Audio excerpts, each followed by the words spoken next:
O, di ba, hinahanap nyo ang CIF ni Sara Duterte? O, ayan. Basahin natin.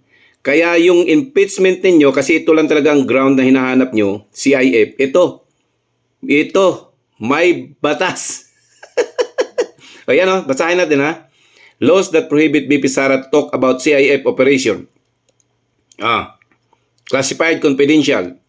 BP Sara is legally obligated to protect classified information under Administrative Code of 1987, Section 7.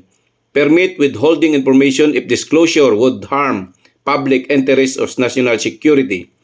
Republic Act No. 673, 6713, Section 7C. Prohibit public officials from disclosing confidential information acquired during their tenure with penalties for unauthorized disclosure. Executive Order and Circular, including OP Memorandum Circular Number 78, 1964 and 196, 1968, and EO 608-2007, all protecting state secrets and classified intelligence operation. The use of code names or aliases are allowed in CIF.